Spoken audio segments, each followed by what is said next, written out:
I'm Salty Duchess, and I'm here to answer the question, what is exciting about the Forbidden Lands tabletop role-playing game? First, it's got an open world methodology baked right into the system. This means your game master isn't going to point in a direction and say, hey, I need you guys to go here to make the story move forward pretty please. At least, not if they are following the methodologies as presented in the core rulebooks.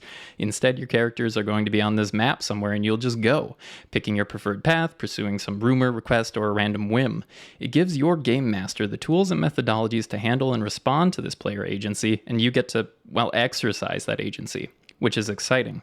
Second, the setting is recognizable but different and dark. You've got familiar fantasy friends, for instance, dwarfs, orcs, goblins, halflings, elves, and so on. Oh yeah, some humans too. But these races all have some interesting twists from what you may be used to seeing from fantasy settings. So while you don't need to spend much time learning about the surface level aspects of the different people and races you will meet while adventuring, there are still interesting twists on these conventional fantasy races for you to discover when you start digging deeper. This lowers the barrier to entry a bit for feeling comfortable role-playing in the system while still holding some intriguing setting-specific twists, which is exciting. Third, again about the setting, the core hook of the system is compelling and simple, which is great because again, it reduces that barrier to entry. You're not going to have to dig deep, reading dozens of pages of lore to feel immersed in the world. Instead, the core hook is basically just this. For hundreds of years, a phenomenon known as the blood mist would come out every night, killing travelers who were away from their homes. Because of this, society became very fragmented.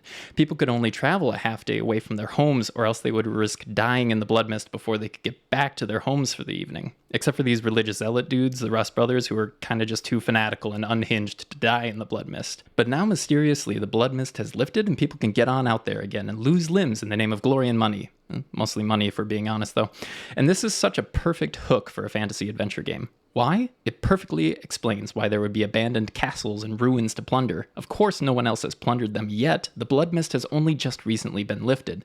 So get on out there. There's a whole new world, technically an old world to discover, which is exciting.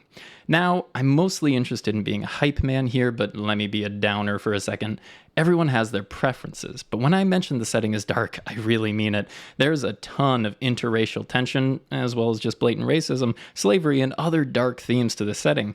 This might not be your cup of tea, and sure, your game master could spend some time writing around these aspects of the setting, but really I'm here to talk about how the system and its themes are presented as originally written, not theorizing about how it could be, and it's always more work to tweak the details of a setting, rather than just running it how it is written. Racism and slavery, not always so exciting. And even if you were interested in playing a game that featured these themes, exciting is probably the wrong word.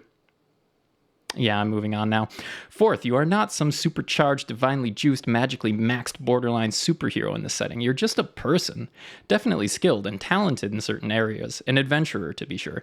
But you are still made of squishy flesh and brittle bone, and this system will remind you of this fact. Check out these critical injury tables. You'll have to roll on these now and then when you take too much damage, and some of them just straight up kill you if you roll badly enough. Death is a real possibility, which is exciting. Finally, the rules just work really well with the themes of the setting and are easy to follow. I think there are better resources for you out there on how to learn to play the game. If you're interested in the rules being covered in my style of presentation, let me know. But the important part is that the rules fit the setting. The setting is grim, it's dark, and the rules reflect that with necessary resources like food and water dwindling over time, the opportunity to desperately push your luck on an important roll that went poorly at the risk of straining your character, and the costs and risk associated with the use of magic. The rules, they simply fit the theme well, which is exciting. Thanks for your time. Bye.